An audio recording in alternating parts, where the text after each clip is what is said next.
coming into MSI Play-Ins, but of course us being from Europe and then the CIS region scrimming a lot with European teams. We saw the advent of Kennen come through as an AD carry pickup as well at the end of our season. So for VP, it's Ivern off the table. This is something we've seen a whole bunch of times in the conventional meta that developed specifically over in Group A with that Ivern, the Caitlyn that came alongside it. Right, and earlier today we saw LYN Gaming rocking not one but two trees in their composition. This time they won't have the same option. They banned the LeBlanc out.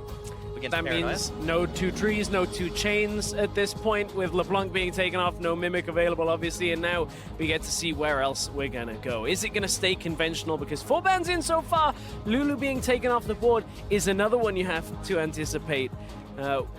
Just is within the regular meta. Elise gone as well, so we are sticking now a little bit more towards the junglers. We know that Adi likes his Kha'Zix. Kriox also loves Kha'Zix as a champion to play, both their highest played coming into the MSI Play-Ins. Who's going to get their hands on the bug, the Void bug? Depends on how high they value it in the first pickup. LYN Gaming could very well take that one away if it's not banned here by Virtus Pro. VP have decided to get rid of pretty much a whole lot of that protection comp, including the Caitlyn that complements it. LYN Gaming, instead of Kha'Zix, they have their eyes set on Lee Sin. Adi locks it in. Yeah, locked in. We've seen the emphasis of Lee Sin rise through as well. Once Ivern's off the table, it's one of the strongest junglers still available. That Kha'Zix is there. We know there's also the likes of a Rengar that we haven't seen so much after a few adjustments. MSI Play-In stage has generally tended away from that Rengar, seeing the Kha'Zix, the Graves as the jungle picks. A few seconds ticking down. VP have flashed a lot of interesting stuff, but at the end of the day, they go back to something tried and tested. It's the Graves locked in for Kriox, I should say, and they're going to pick up this Azir to follow through. We haven't seen too much of it. Surprised. I mean, it is, as we said, a kind of game where we might get a few more of those picks. Kriox playing around with the crowd, of course. Been a very loud, passionate crowd all 4 days so far. Just whether or not the hometown team is playing, they have been making the noise, and see if they do it again. The Lucian's locked in for blasting now. See if he pairs up with Santos for the Braum. We saw that earlier, and it was a real Bash Bros kind of bottom lane. Or will it be the Blitz? That's what I want to see. Saw it once already. That, again, can have a little bit more of a surprise out of that bottom lane. Once you've already gone Blitzcrank, though, I mean, how do you up the ante from there? What do you go that's even crazier than that? Trinity. Don't even say it. I don't think that's getting picked. Galio available makes a lot of sense. Now, will we see one of these later scaling AD carries that allows the Galio can protect?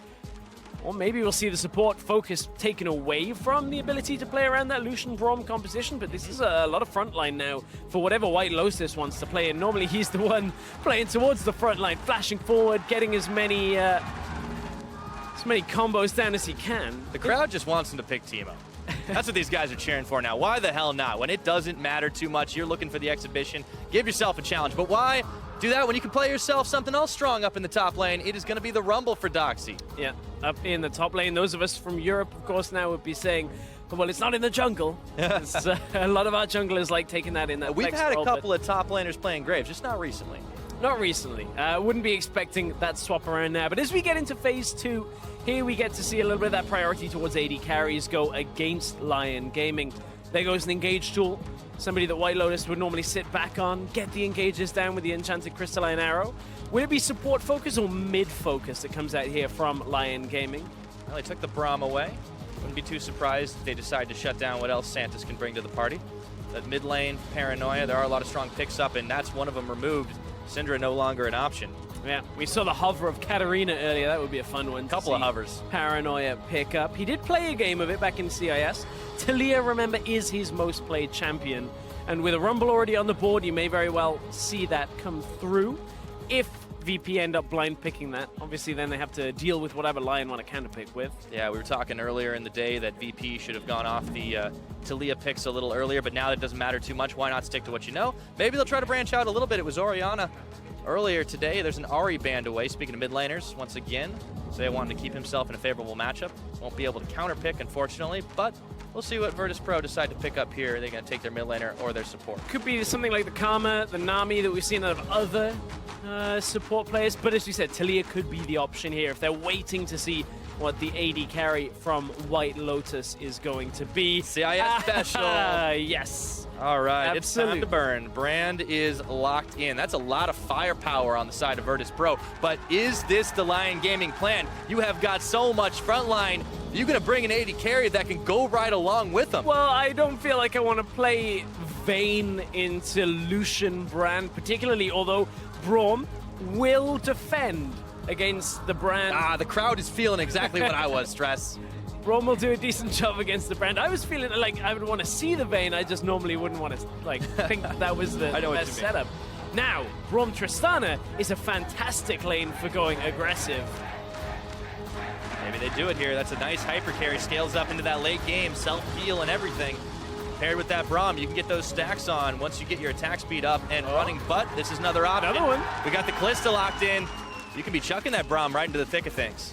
Not only that, now that you've got the Lucian, you know it's a short-range AD carry on the other side, now allows you to take more trades effectively. Callista a lot of the time gets outranged, so a nice exciting bottom lane duo from both sides. Normally you wouldn't think Braum was that exciting, but with a Callista that can throw him in at a moment's notice. Be the first Callista we get to see on this stage so far too. See how it ends up going on for LYN Gaming, and the last lock-in is going to be that Cassiopeia for Paranoia in the mid lane, up against the Taliyah of Seiya. VP not short on the magic damage. Definitely in this not. game. That is... Selva's up. I think this is the type of game that you want to build a Spirit Visage. Yeah, we'll see where Giral ends up going as well. Remember, damage reduction coming from the top lane. So VP have pretty devastating AoE when you look at it. You got the slows and the inability to escape from Cassiopeia, the equalizer. You've got Brand to bounce around people. Whereas LYN Gaming, we're going to see a lot of people go into the bot lane here. Callista is going to have the support of a Taliyah, of a Galio, of a Braum. So LYN Gaming focusing White Lotus as really the main carry of this team. Yeah. Expect Audi to make a lot of frequent trips down there to start things off. He definitely has a little bit more gank ability earlier than Creox does, but Virtus Pro, they can hold on and get those team fights going. We've seen what these guys can do when they group up and push down the mid lane. They are hard to stop. That train can plow on through, but we'll see if LYN Gaming can get themselves off to a nice lead early on. Remember, this is an exhibition match. These teams have nothing to lose, but possibly a little bit of pride, or maybe they can gain a little bit back for themselves on this big stage. Some newer players to this big stage, Virtus Pro. They want to show up as big as they can. They got one win on the board, but they could have easily had a couple more. Will they be able to take out LYN Gaming? That's the question. Yeah, keep in mind, it was LYN Gaming that base raced them in Game 1 of Group B, put that hope of Game 1 out of Virtus Pro's reach, and that was the Blitzcrank game as well. So these two have already had a bit of a bombastic game that went crazy from the beginning. We'll see if this mirrors that as well. Well, it ended crazy, and now will we see if it keeps on going? Genthix is deciding to give Santos his due on that Braum, riding the Poros into battle as we open up this match. LYN Gaming versus Virtus Pro. Who's going to take it? Let's find out. Five-man roam down the bottom side. VP don't look like they're expecting this one. Santa's only meant to come once a year. Like, this is too many times now for my liking. It's Christmas in May, Stress. Sometimes you get a little extra treat. Well, LYN Gaming are going to try and lock down Santos. For the President Adam, he has to burn his flash. Yeah, flash already now down for Santos. Of course, ignites out of both supports should be the right kind of setup. That's what we like to see. Heavy trades in the bottom lane to be expected, although now Santos, of course, will have to be a lot more careful to start things off. Could expect a lot more action down there early on. You could see, though, LYN Gaming shaking their heads that they couldn't quite get the kill, but the flash picked up early on. That's not too shabby, considering they didn't burn any of their own summoner spells. Paranoia going to be waiting and baiting in this brush. Nobody's going to be taking the bait this time, though. LYN Gaming, they are going to go right back to the standard. We'll see what the LYN starts. With the ward out there, he's going to be spotted if he does decide to go for the Raptor camp instead. Audie's heading down bottom, looking for that red buff. Meanwhile, Giral on the top side just warded out on the blue buff. It was spotted by VP. They had a ward on blue buff already after LYN showed themselves in the bottom lane. So this isn't the same level of explosive play that we saw in the last game where there was 3 kills already by this point. I mean, that's a high bar to set, right? They were trying for it. You got to give some credit to LYN Gaming. They wanted to make some action happen early, get themselves off to a solid start, just like they want to do in these lanes. Well, VP, they weren't biting. Potentially here we go with the action. As you see, look where Oddie's pathing down. If ever there was a time to look towards the bottom lane, but good respect out of VP, knowing that Oddie could actually be there. And what that means is Oddie's actually recalling out early, does cancel it for now as Lucian and Broma coming back forward into the lane. You're having to watch it on the minimap. He's going in bot side. That flash, remember, not down. Go Santos, he is not going to go anywhere. That's first blood over to Adi. LLN representing on the bottom side. White Lotus and Genthix happy to have that help. Not available, should I say. That was a bit of a waiting around from Oddie, but nevertheless capitalized on the flash not being available. It means he doesn't actually trade, it doesn't lose buffs, doesn't get 3 buff from this, because despite Creox going now into the top side jungle, they're able to get VP's blue buff. So look at how long Oddie was actually sticking around here. Winter Spike connects. White Lotus flash forward, flash from Oddie, get the stun, get the kill. Easy peasy. Ignite was used as well. Just throw everything at the brand. That was nice patience there. The Oddie took his time and just waited until the VP bottom lane started to push up, so picks himself up the blue buff and an extra Gromp on top of it with the help of Genthix going through this jungle of Virtus Pro, and you can see it's being matched by Creox, but it's still a race to level 6. Creox is only 3 right now, and Oddie should have a little bit of experience advantage getting that first blood out. Question is, does he decide to dive Jarl? That's going to be hard to do. Even at level 3, Galio is still tough to crack. Especially the fact that Jarl now placed that ward. Almost impossible, you would have to think, out of Creox. Does get rid of the Blast Plant just to stop any tricksy moves up towards the top side from Oddie later on. But right now, Creox has been able to clear those camps a little faster. You can see now Oddie comes down to the Rift. Scuttler will clear that out. It's an Infernal Drake as the first one on the Rift. So what better a way to start out an exhibition match like this? Well, it might be another gank onto Santos. This time warded out, so Oddie will just end up recalling away. Yep, fool me once, well, you get first blood. Second time around, it's not going to be so lucky, but Blasting and Santos still hanging around, not pushing their luck and not daring to push back further. White Lotus and Genthix pretty much holding the line here. LYN stopped his back a couple of times. Oddie spending a lot of time. Blasting, though, is down to half health. He can't really go too far forward in this one, and neither can Santos. Yeah, you can see White Lotus did use his potion already. Blasting just used his in exchange. I believe they just spotted Graves. No, not quite on the Rift Scuttler as he was coming through, but now it's going to be a bot side jungle trade. You can see that Graves on the Raptor camp. I don't think Oddie's actually going to go up and try and fight Creox. He knows that Creox is likely a little bit stronger after a recall, isn't hurting from clearing the jungle recently, and Graves just generally clears very quickly and very safely anyway. Yep. Of course, that knockback means he doesn't really take too much damage. So Oddie's going to have to give up a little bit of his own jungle. Oh, nice control, leaving the one Raptor up, so you don't get the full respawn for Oddie. You can find that one out a little bit later. Meanwhile, back to check in on the mid. It started with a little bit of a push early on in the game, but close to level 6 right now. We could see the all-in potential. Seiya on this Talia, something that Paranoia should know well how to deal with. But it has been a much more quiet affair in that lane because everyone has been wanting to make plays in the bottom side. Yeah, a lot more focus towards that bottom side. I mean, that's to be expected when you've got Galio and Rumble up in the top lane. 2 champions that, while Rumble does have a great laning phase, his real impact is, of course, keeping into fights, as we've seen for years and years. So no real emphasis right now on the top side, but Oddie is hovering around up there looking for a possible Rift Scuttler. Notices is not there, so we'll end up just going into the enemy jungle right now. So Oddie, despite the kill early on, he has had a little trouble getting farm from the jungle just because Creox has gone in, cleared it out. You can see that Raptor did end up dying for Oddie, so he's hurting for now, but looking topside now. Trying to get Krugs maybe sneak in behind Doxy. Looks like that could be the ticket. Doxy does have his flash. Just hits it. Here we go. Wins the war. Coming on in. Oddie decides it's a little bit too much of a risk here, and there's pings for Virtus Pro. They spotted out Oddie, and he's not going to be able to get anything else done. Active movement on the map for this LYN, but it's not going to come to anything else. And there's level disadvantage. Creox still showing him up for the time being. See what he's able to get done as he makes a return trip into this jungle that's been warded out as they spot Genthix. Fortunate timing for Doxy up in the top lane. That feeling when your ward didn't spot out the LYN and you're not quite sure whether he's ganking. Hit level 6 and you know everything's okay. There we go. Uh-oh. Gens aren't okay for this guy right now. Throws the Unbreakable down, but Santos is able to wreck him down to 0. So, kill picked up for the support brand. Not the first time we've seen that out of a CIS team. No, not at all. That was an interesting setup because the way that Seiya was having to play up in lane, he was playing towards the warded side, which was not the side that Gentix was on.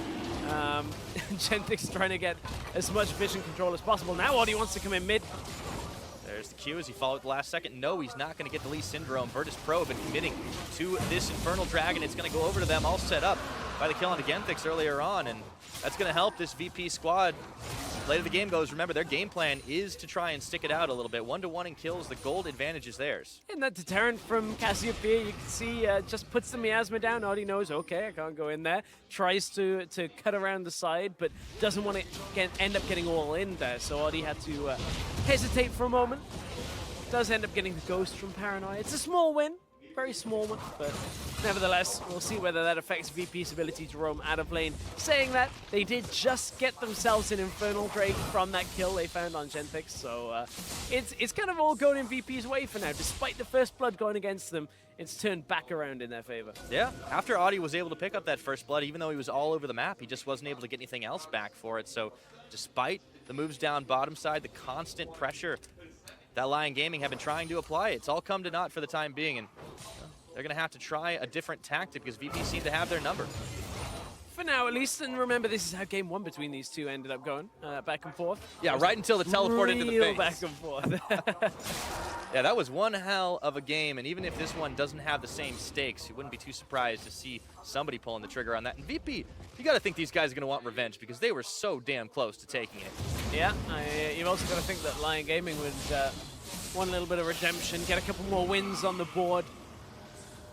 Obviously frustrating for them that with the losses to Marines, basically put an end to their hopes of qualifying for MSI, but at the same time, you look at how LYN traded in the games, and very long, prolonged games compared to what they were used to.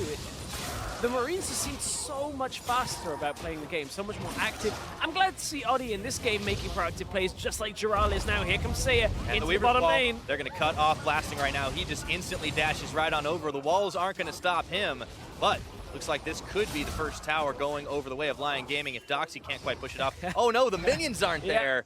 They've run out of minions, which is unfortunate timing on the play here. As LYN Gaming can now move up towards the turret, but it allows VP to just reset themselves as two people into this tower. A lot easier to defend 2 versus 3 than 2 versus 5. There we go. They're going to be able to take him out. Towers be damned. He flashes, but too late. White Lotus pulls out the Ren stacks.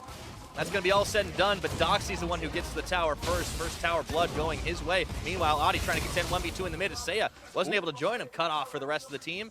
Burns his flash to make his escape. Still 2-1 on the kill counter, not for lack of trying. So I said it's easier to defend 2 versus 3. Doesn't mean it's always going to be successful in that case. You saw Blasting that time, had to use his summoners, couldn't really get himself out. But again, top tower went down first. Doxy got the amount of time in the bottom lane. The fact that Giral had been out of lane and had been behind losing the lane meant that Doxy could just push it up, try and get damage down onto the tower. This is a little greedy if he overstays, but he already knows it. He's backing himself away. Doesn't want to really overstay in this lane, especially with that Galio being able to cross a lot of distance if Audi was to decide to go in alone. Oh yeah, you got to get out of the way, and now he's going to be able to back. Just a few seconds, Giral decides to not interrupt it.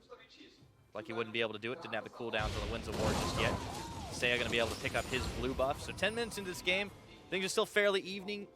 I can't really even at this point. It's evening somewhat, Devin. Definitely true. And Virtus Pro, they did lose out on the gold lead at first, but then picked it back up by being able to get that top tower. And at the cost of being dove down to the bottom lane. I think Blasting's not too worried about it, though. You got so many offensive weapons on this team that even if one of your champions isn't getting up to speed, the rest of them can certainly pick up the slack. I always want to see White Lotus getting up to speed, especially on a mechanically demanding champion like Kalista.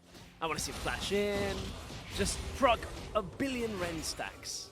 Keep him stacking throughout all of it after you got that Hurricane. I want to see him go super aggressive, throw in the Braum, throw in the Galio on the Braum, double knockup.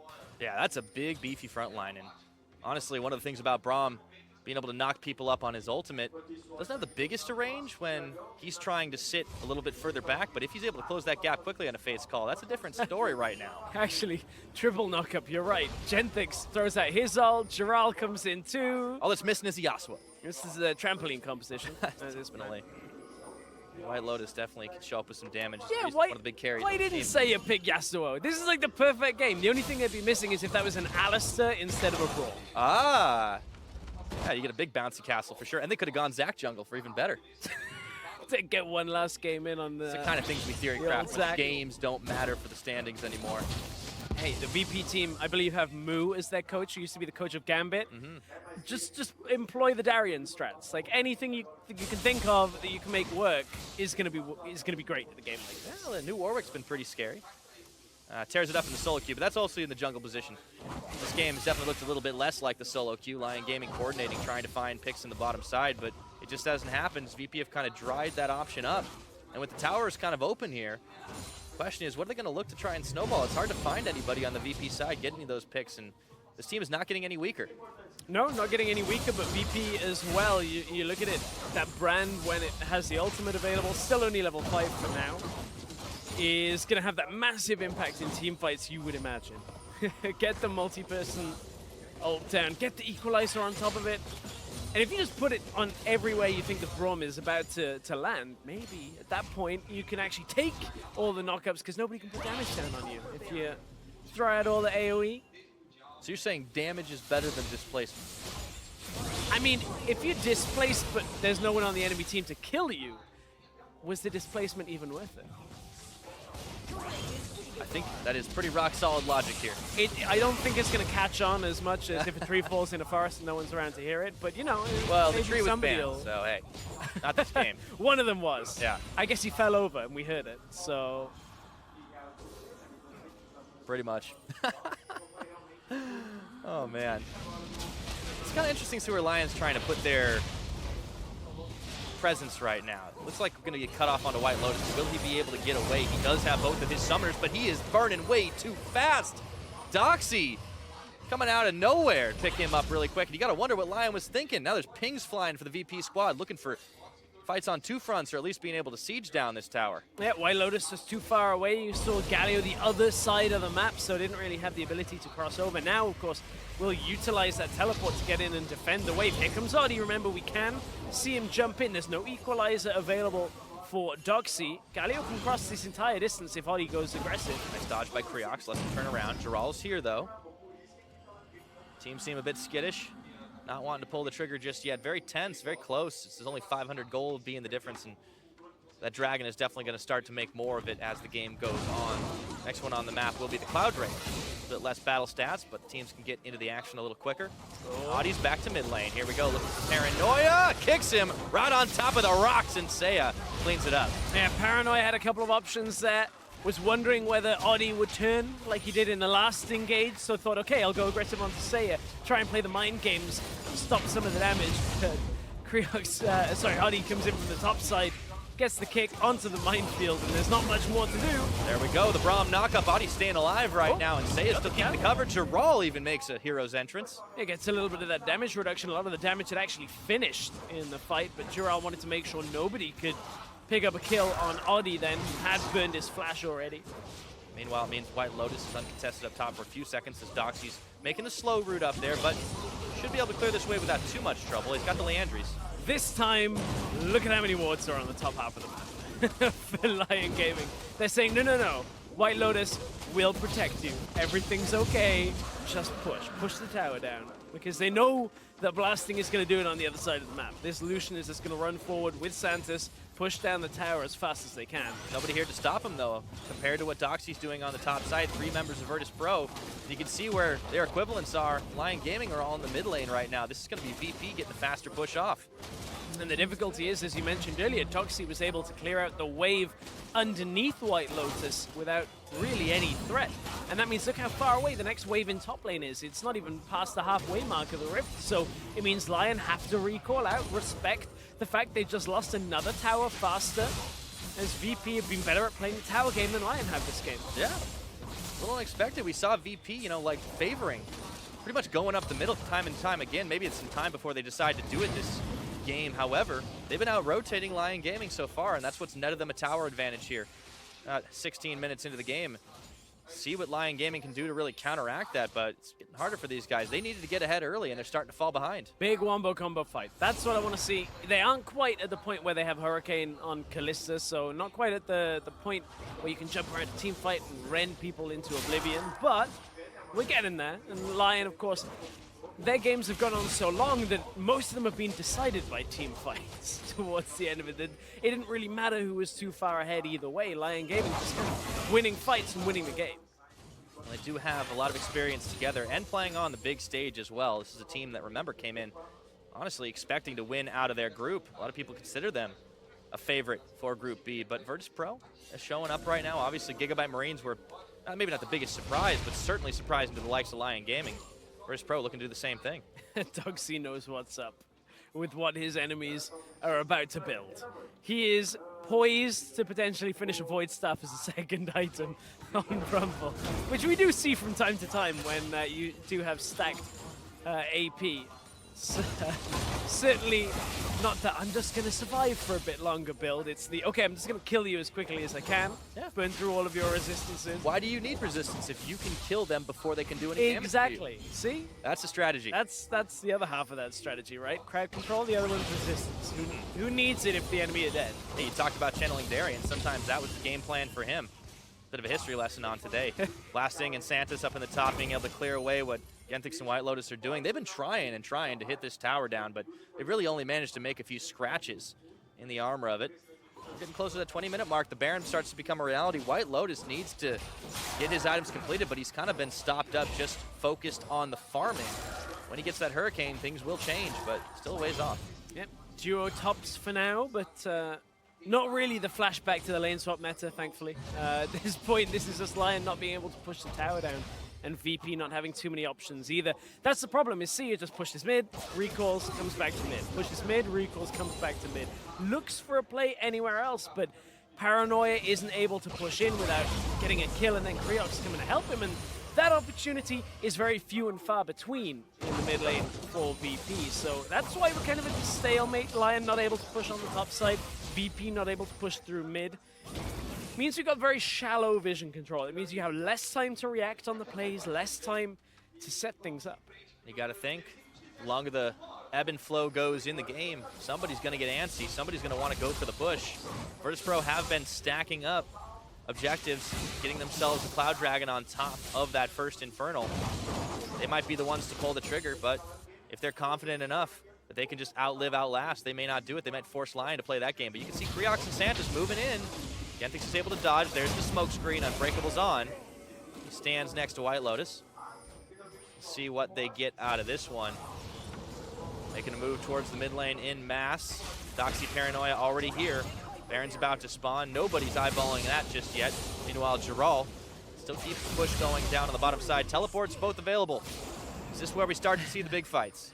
This is like the worst game of hide and seek ever. Creox and Santos all standing on wards, trying to get themselves in a position to get a catch. Look, they got control wards around the place. Apart from that one. Here we go, face call onto Genthix. Now Santos, he's caught and isolated. It's going to be White Lotus that's able to sink the sticks in for the kill. Meanwhile, in goes Adi looking for blasting, forces the flash out. Full culling channel. A lot of it's dodged right now, but that is one quick kill onto VP support. It's going to mean that LYN Gaming looking like they go for the push down the mid lane. However, all of Virtus Pro still here to react. Yeah, LYN, they're actually going to pull back away from mid tower. That Cassiopeia is just too strong defensively right now, so it doesn't open up the game too much, but you can see if they can get White Lotus into a position to throw Genthix in. Giral didn't even have to use his ultimate this time.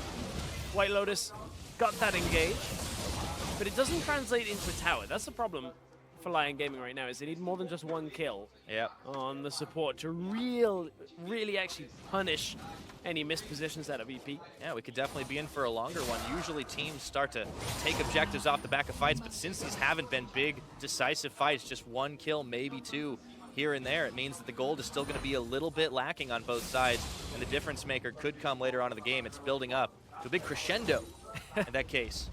No, we saw Sona in the other games. That was sorry, my bad. The Marines played that. I noticed you said ebb and flow earlier. We can get that one over and done with. No Nami in this game. I'm trying to give you the coded messages. So yeah, just trying to say ranged supports. Well, we got one. We got a brand. Yep, that's Brand's definitely got some range. I have been on the receiving end of that one. Now, speaking of receiving end, Doxy is about to find out the brand's done the combo with White Lotus. That one's gonna hurt. Pull out the Ren stacks. White Lotus getting his 3rd kill of the game.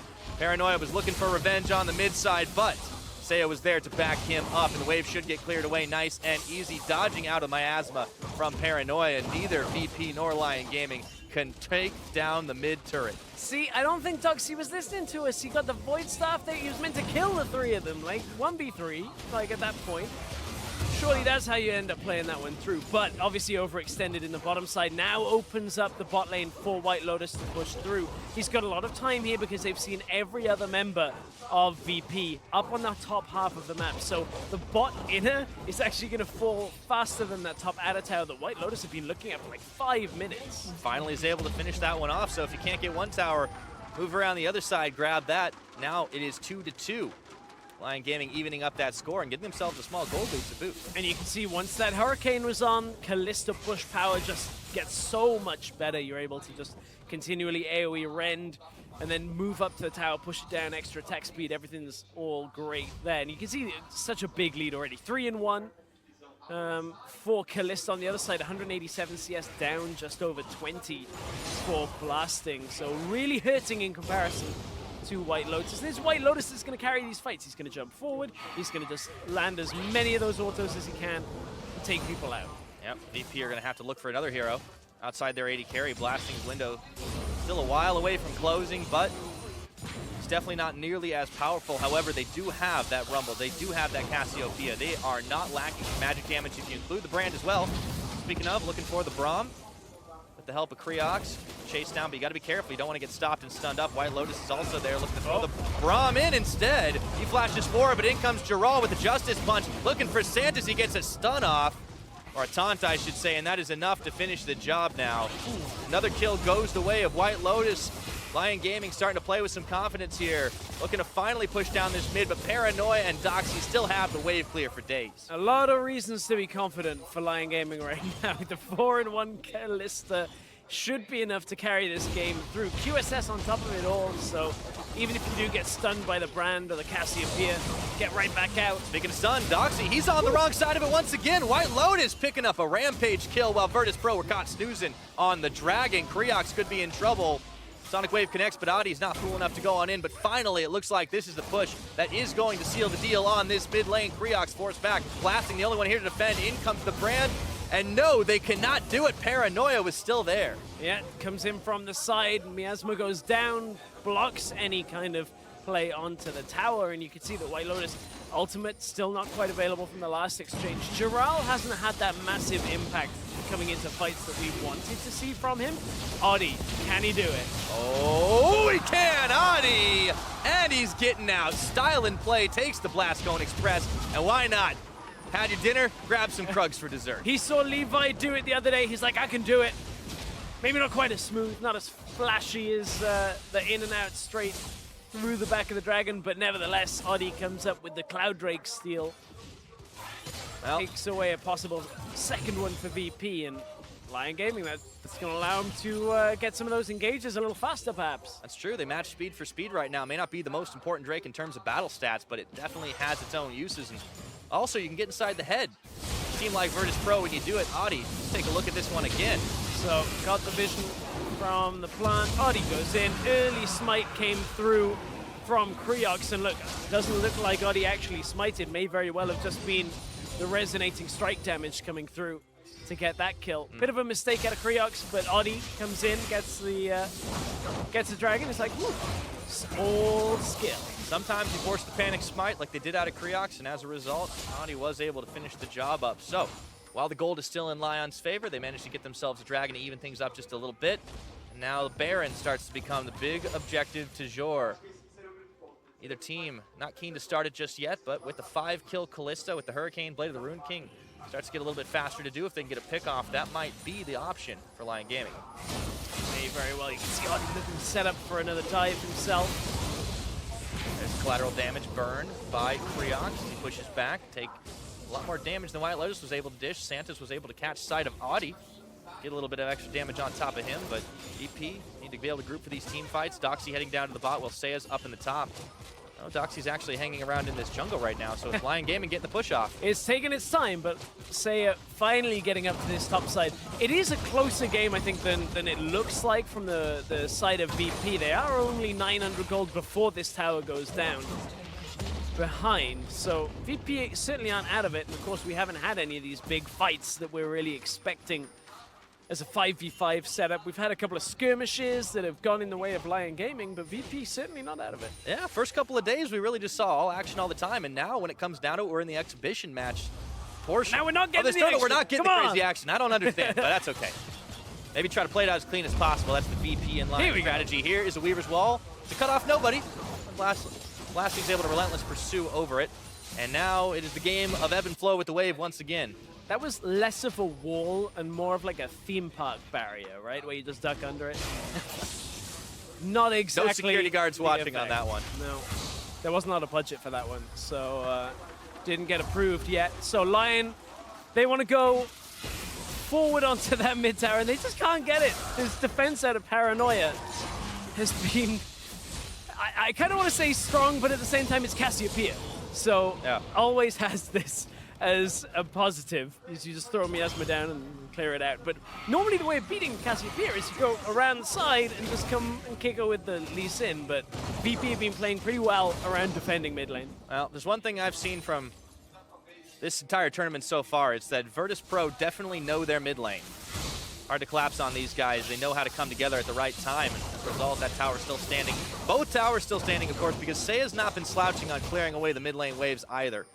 So we could be in for a long one in that side with all the side lanes already pushed away. We saw last time the teams met, a lot of tricky action on either way, and that teleport into the bottom, of course, a whole nother story, but... I mean, the last game was basically Blasting doing a good impression of one of their other teams. So standing down mid, throwing ash arrows, trying to snipe people, trying to AWP down mid all the way through. Well, it's a lot trickier when everybody just kind of... It's a long cooldown on that flash. Offense, for sure. But LYN Gaming are still able to clear away the waves once again, so we're in the holding pattern of a game. But there's a lot of vision covering this river. If Virtus Pro do step 1 foot out of bounds, they get instantly spotted by this LYN Gaming team. However, Skull Crab had been picked up by VP, so the Baron cannot be started easily by LYN Gaming. The rush would obviously be counteracted pretty quickly. No, with that attitude, they got a Callista. 5-1 Callista, Blade of the Ruined King, Ren stacks. Just throw everything at it. Get to that 1800 damage point, coordinate Smite and Rend at the same time. Way they're playing, though. They don't want to pull the trigger on anything. LYN waiting for a pick. Honestly, it's understandable. Yeah. You still need time to get Callista there to the Rend point. Surprisingly conservative game, though, that's for sure. I mean, we're close to 30 minutes in. We've only got 10 kills right now. It's definitely looking a lot less like the rest of the games we've been seeing in this tournament so far. It seems like we will be caught on Judgment Day on this mid tower. Blasting cut off until he gets his E. There it goes. Santa's locked up by the wall. They just got to finish the tower, but Adi and Paranoia, they're going at each other here with the Ghost on. Adi's going to try to get the kickoff to escape from the snake. They didn't get the tower still. Nobody could get that. They didn't have Paranoia. Oh, hang on, that was the Galio wall. Oh, he's going to have to Justice Punch away. The equalizer comes on down, and man, I just want to know who's going to get the first tower in the mid. I mean, at this rate, it looks like it's going to be VP. Although they are now grouping, just clearing out vision around the river area, so it don't look like they're going to push quite yet, but 5 people stacked. Wait, look about Oddies coming around. Doesn't have that kick available. Seiya could get caught here. He does have flash. Try to cut off the members of LYN Gaming. In goes Paranoia, but he is in dangerous territory. White Lotus is going on in. Seiya is going to go down. Paranoia finishes him off with the Twin Fang. Now, I'd like to say something's about to happen, but I don't think that's the case. Yeah, there's more clouds available on this rift. So, the wall went up. White Lotus comes in. Okay, that's why they didn't get the wall. Big Brandol comes through, plus a lot of damage ahead on White Lotus early. It was Doxy closing in on that fight with the equalizer available that called Giral into the fight. Gets that damage reduction on White Lotus and forces a retreat out of LYN Gaming. Yeah. Oh, can he do it again? Oh, this time Paranoia. You learn one. Paranoid. Oh, wait, the blast call. Hello. He's got it again. This one, Adi makes it look easy. Yeah. That time he did smite. Yeah, this one there was a smite available. A little unfortunate. Paranoia's like, I can solo it down. That's easy. I just don't want anyone to come here. Even pulls it out. Doesn't attribute that there's a blast cone behind the pit. Whoopsie daisy. All right, so LYN Gaming, it's still a very slim gold lead for these guys, but they managed to sneak themselves a couple of Drakes, stealing them out from under the noses of Virtus Pro. And with the Clouds, you're going to be able to get there faster, but you got to start thinking Baron is going to be the real possibility. When you have a 5-1 Callista just picking up a BF sword, extra damage on all those stacks now. Problem is, they'd already burned a lot in that last fight. They have to wait for the cooldowns to finish. Jaral is only just getting his hero's entrance back up. Remember, he blew pretty much everything to get out of that engage. It's nearly there, though. Nearly the wombo combo is available. I want to see it actually get pulled off once. Like the triple knockup again and again and again, and then Callista just rends the entire fight. Yep. It's just the kind of comp you don't always see in competitive, right? Where you've got that much of the same type of crowd control. Normally there's at least a bit of a mix. And that's because it's risky, right? Like, you need to be able to pull off that wombo combo. We often think about that term as being something like, all right, give me a submarine Orianna ball combination, because Orianna by herself is sort of a wombo combo. Yeah. But this is a different kind. I mean, I wouldn't even say it's that risky, realistically. I mean, Galio is standard, Braum is somewhat standard if you're playing a defensive bot lane meta, and Callista has been played in a lot of regions. So I think what I mean by that is just the fact that you see three champions with like almost the same type of crowd control come through. So that's what I want to see out of LYN Gaming. But they only really need to hit one. Here we go. We might just get our wish. Baron's been started. Do they full-on commit to it? Virtus Pro got the sight in the back.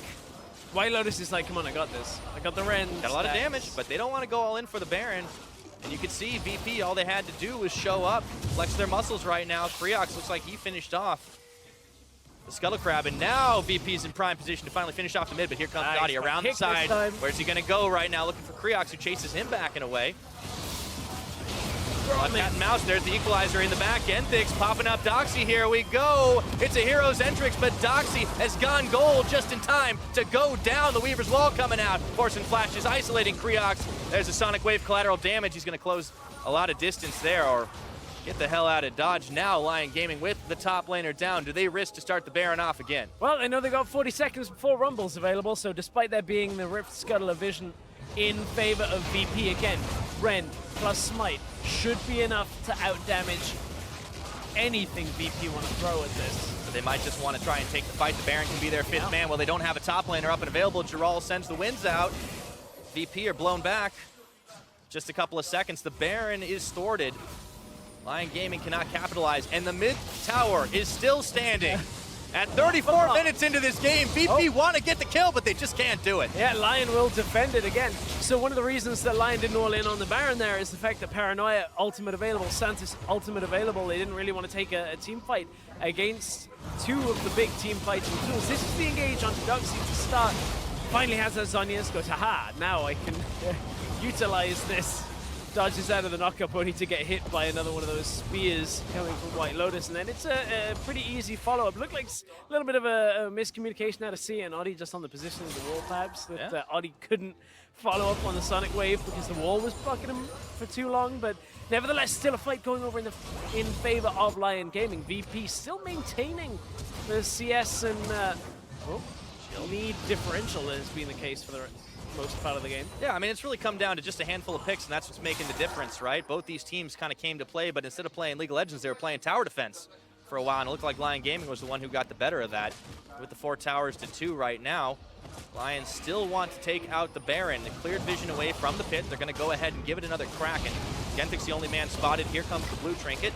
So they know the Baron is up, and VP are coming around the side to collapse. Here's Paranoia. Genthix blocking with the Unbreakable. In comes the Pyroclasm. Baron is down to 3,000. This is dangerous, but the fight is going on multiple fronts. Here comes Jaral. They take the Baron. Creox off the screen, finishes it off, but he gives his life for the effort. It is one man down from VP, but they get the Baron on 4. Yeah, they got the Baron because White Lotus had been zoned all the way away from the Baron pit. You saw how far Doxy had him pushed back towards his own jungle.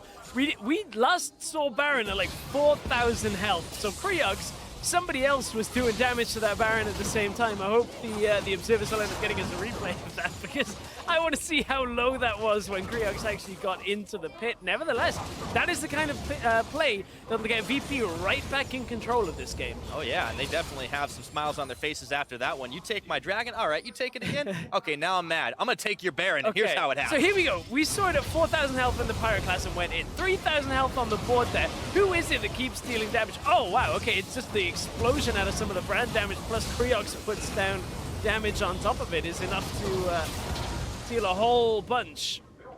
Simple as that. Stolen away. White Lotus out of rend radius, and finally down goes the mid tower. Took him 36 minutes, I should say, and a Baron buff to do it. But VP, they even the gold game up. They're only one tower down now, and their team fighting is starting to get a little scary, especially now that they've been able to steal away a big buff. 7 seconds on Elder Drake. Yeah, now Elder is on the cards potentially, and LYN are going to be the ones that will end up in control of the positioning because Paranoia wasn't available in, or at least in place.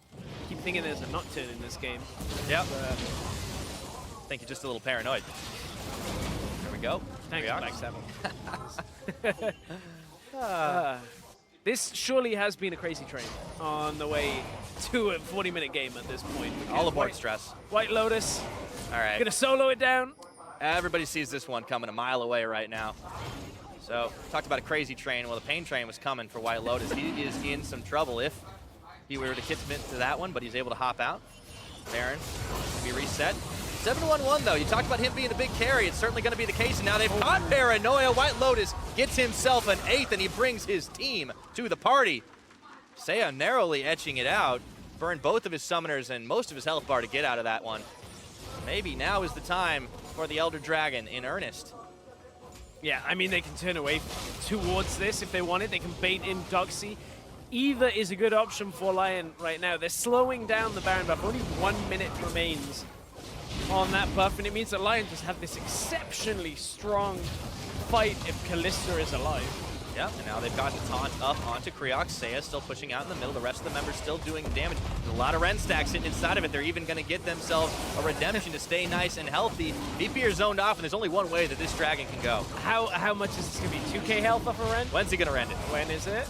18. Oh. Yeah, that's about the spot you normally would rend. Yep, that is a 4-item Kalista, ladies and gentlemen. That had been going for so long that I was like, is that like a ridiculously high rend? When you don't actually see any more Ren stacks like physically going in there, you're like, all right, so they're still stacking up, but I can't tell anymore.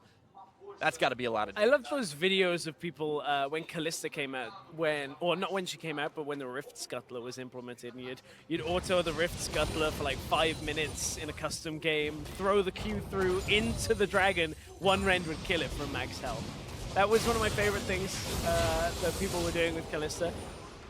Basically impractical and never going to happen really to that level in a competitive game, but we've seen the bot lane kills happen where you stack them up off a minion, Q through rend, and get like a low health target kill. Yeah, and you don't expect that amount of damage. Most people, you have to think when you're playing against a Kalista, you got to be expecting a big burst at the end of it all, but not always when the stacks are on the minion. And that's the interesting thing with like such a mechanically heavy AD carry is a lot of players tend away from it. So every so often you get Kalista being a fringe meta pick, and for us in Europe, typically the player that goes towards that is Reckless. So I'm glad to see for LYN Gaming, they got a player that's very comfortable on Kalista for White Lotus here. Yeah. Go very aggressive, look to build the team basically around this Kalista in team fights and solo carry the majority of the damage. I mean, it's been working more often than not, despite the fact that they, had a Graves in their blind spot to steal away the Baron buff. They're still able to get a lot more on the map, and they kind of held out after a little bit of an early game setback. VP were getting a couple of pick kills themselves.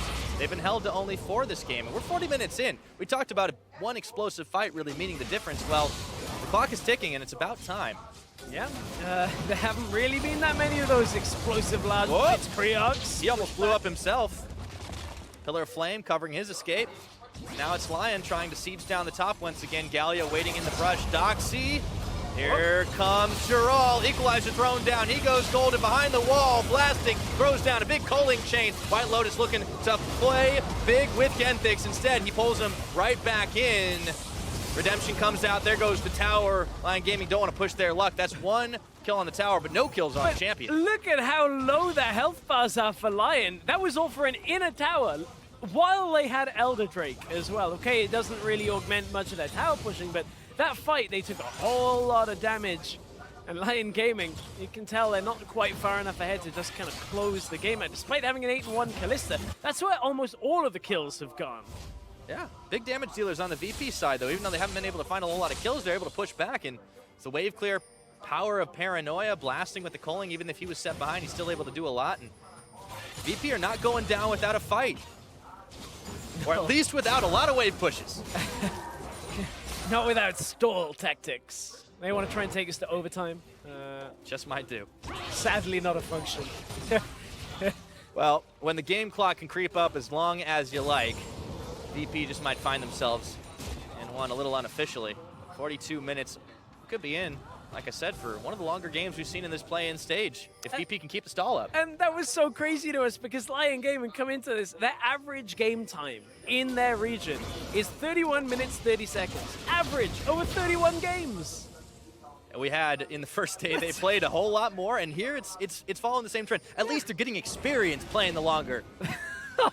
We're getting LATAM North. I love that one. That's the one that everybody uses in Europe when we have our Origin Rock at 70-minute games. Is everyone's like, well, you never scrim to 70 minutes. So now they get to experience that one. Who knows? Maybe that'll be enough to turn fortunes around. It was for Roccat. They went on a 6-game winning streak and beat G2 after that. So sadly for LYN, it's a little too late perhaps for that. But maybe they'll finish strong in the last game of the day later. Right. You want to at least show that you could compete on this big stage against some of these teams. You may not be making it on to the next stage of MSI, but if you can go out with a bang, that always feels good. And you come back stronger for the next international tournament. And I think that you look at like players like White Lotus and Giral. Honestly, the LYN Gaming players have looked pretty solid. But hang on, Flash on the bottom side. Oh, this time they got the rend off early enough. White Lotus able to secure up the Baron. You can see Creox hanging around, sniffing to see if he can get himself another steal. Not the case this time around. So LYN are able to lock it up. And I think this is the interesting opportunity that these teams have right now where, okay, yes, it's not a possibility to qualify through into MSI, but you look at all of these teams are going to be aiming for the qualification stage for Worlds. And if you're putting in big performances like White Lotus has this weekend, like, you know, Levi has, where you say, wow, that guy is really standing out. That's the kind of thing that gets people really excited about a team. Even if you're not maybe a LYN Gaming fan, if you are wanting to support your region, you look towards these players that are standing out amongst the crowd. And that's where this 8-1 performance on Kalista may very well end up, you know, paying off dividends for White Lotus, because suddenly everybody's like, wow, here's Kalista. I love watching that guy play. Yeah, you get to have people take notice of you, not just the fans, but also potential opponents as well. And even if you show your hand playing off something like this Kalista, you might even earn yourself some respect bans down the line and be able to pull out something a little bit more standard. This game, though, it has really been back and forth, and I think a team that has earned respect, Virtus Pro here, for holding the line as long as they did. Well, they still are. I mean, Baron buff is only just taken, so that is the next obvious defensive standpoint for VP is they have to defend through the Baron buff minions. See if they can do it here. It comes blasting. It's 3 members strong in the mid for LYN Gaming, with Saya kind of hanging around the back and Giral on the bottom, trying for sort of a compressed 1-3-1 for just a minute. Saya's back there and see if they can drag out VP's defenses. It's going to be hard to deal with Baron buff on 3 lanes, but VP have shown a lot of tenacity. If they can get a kickoff here, they can start to shut this push down. Yeah, that is very true for LYN Gaming right now. They have been slow to push in. Oddie's looking around the side in mid lane to try and get in there, but Giral, now they come to the collapse in mid. There's the Weaver's Wall, there is the Hero's entrance, and there is the Redemption. That's half the damage onto the tower, but the Equalizer coming through, shredding through the minions. Too little, too late, as the tower will fall. Giral is low. Do they want to take this fight? It doesn't look like it. LYN Gaming, with those guerrilla tactics, once again in, take the tower and out. But I actually think that for VP right now, they've already taken another minute off this Baron buff, and all that fell was one inhibitor turret. Now, okay, maybe it's the move back in for the inhib. This is the type of play that not every team would look to do here because it is risky. TP comes through. That's Galio using the TP to come into the fight. And they want to go on Doxy for now. But he turns back around. He's inside the base cave. The inhibitor will fall, but now Giral is caught between the rest. Members of Virtus Pro has to burn his flash. He is getting out for now. Just dodges the brand damage, and that was a risky move by LYN Gaming, but it pays off. So one inhibitor does go down now in this middle lane. That opens the map back up for LYN Gaming. But VP, they didn't lose a critical amount of their base, that this game is completely over for them right now. So they're looking to defend another day. We're at 46 minutes already in this, and you can see they're somewhat conservative on the team fight because they know if LYN are only getting mid-inhib, it doesn't end the game. If VP die in a fight over mid-inhib, that's the game done. Right, and you've got to look at some of these champion choices that are coming to bear in the late game, right? You've got the Cassiopeia that's getting closer and closer to a full item buildup. You've got the Graves that's getting stronger, that's able to shred down, and he's also tanky as hell once you consider the fact that he's going to be able to block a lot of that damage up. And your Brand is getting a lot more items, even your Lucian who got set far behind. You're going to be able to dish a lot. You just got to be able to survive those fights. Where's Santos going next? That's what I want to know. The rest of the team down to the bottom seems to be the plan. LYN Gaming should be able to finish this tower off in short order. Still a lot of wave clear there. That is going to do it. We're almost 47 minutes in this one, Stress. It's a slow march for LYN Gaming. But without the Baron buff available, LYN Gaming cannot really push all the way in. They don't have the Talia ultimate available. Galio does have his. So if the fight starts, that's what we got to look for to see if VP position himself. Oh, that was a great knockback on Krios.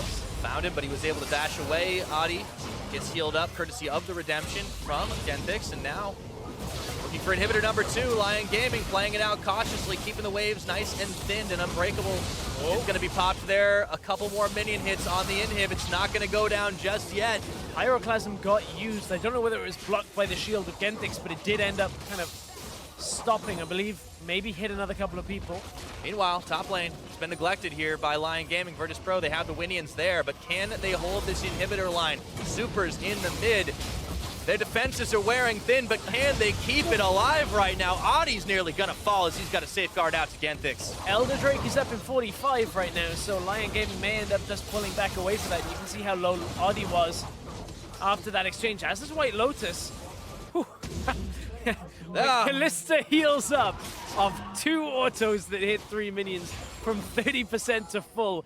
You know why Creox has got that Executioner's Calling. A triple lifesteal items. This means White Lotus should be unkillable in fights, but that's where that Graves Executioner's Calling is going to come in handy. Yeah, I mean, that's going to turn the difference, right? VP need to be able to find White Lotus and finish him off, but there is so much protection in this composition. Shield for Madi, Jural, Genthix, they have got everything going for them right now, and well, the Elder Dragon is about to spawn, but you can see VP, they're not content to let this one go idly by. They want to make it a 10-man party in the pit.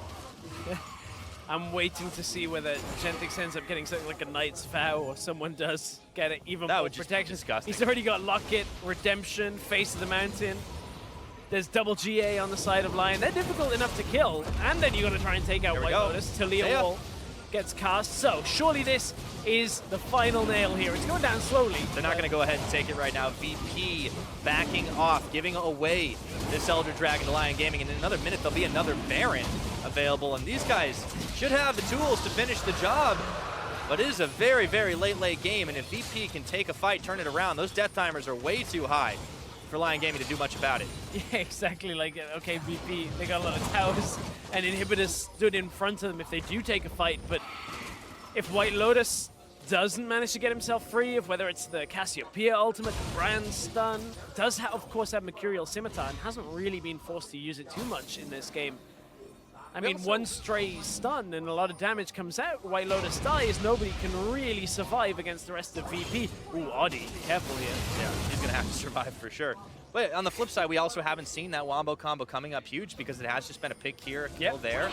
And Virtus Pro have been great at minimizing their losses despite the fact that their base is in shambles. It's a slow victory for LYN Gaming. They have been unable to close this one out in ways they're accustomed to as Doxy gets kicked back, flashes away, pops the blast cone. Now the Baron's live, but no one's starting at TP coming in for Jural, but he is not surrounded by teammates just yet. But look how tanky he is at this point. 4.2k on the health bar there. That's a big It is difficult to eat through LYN health bars. A little bit chewy, that's for sure. 50 minutes now. Another Baron gets on started as VP are forced to go back and defend their base. This one is going to go freely over to the side of LYN Gaming. They got Baron, they got Elder, they've got everything on the map, but they've yet to finish the game. Yeah, with 2 cavities of those mid and bot towers down. Looks like LYN are just aiming for one more extraction on the top side. Another tower to go down. The inhibitors did just come back up, but LYN Gaming Surely this has to be it. Baron, Elder, an 8-1 Kalista. Got to be able to clean this one up. Brush away the last of the defenses of Virtus Pro, but it's going to be hard. I mean, there's so much damage here, Stress. LYN don't want to pull this trigger. They've got everything, but they don't want to do it as fast. Here we go. Blocked in all now. going in. Justice Punch right now. The tower is going, and gone. Pyroclasm. Audie's still able to stay alive thanks to that redemption. In goes the rest of the team, looking for Creox, who's tanking everything up. Now Paranoia going low. Jaral makes a big entrance, but it doesn't mean a thing now. For VP, the rest of them, they're falling down. Not a whole lot of help for these guys as Creox and Santa's left to defend. One inhibitor falling in the top. And now you got to think it's time to finish the job off. LYN Gaming, they want to end this one. It almost took them an hour to do it, though. Yeah, I remember it being the tortoise and the hare, but LYN slow and steady won this race as 52 minutes into the game. They're going to close this out against VP. Doesn't matter how slow they stalk their prey. LYN Gaming sinking the fangs in. They'll be able to take out VP, getting themselves a win, getting themselves some pride for Latin America North. Whew, that was a long game, but you can see how difficult it was for VP to actually take LYN out of the fight towards the end. I mean, yes, okay, they had Elder Drake, but that Kalista was strong enough for a large portion of the game. Galio was tanky enough. Everybody was just kind of at a team fighting point for the last 20 minutes of this game that they just couldn't find the catches to start it off, but LYN very calm and collected end that game. Yeah, I got to give Virtus Pro some credit, though, for dragging it out as long as they could. A good half that game, they were on the back foot, even though it looked like the scaling was going to be to their advantage. White Lotus's Kalista really just made the big difference. And so much of it set up from the early plays. I mean, Audi getting into the bot lane with that flash being down early on Brand. They get in, get the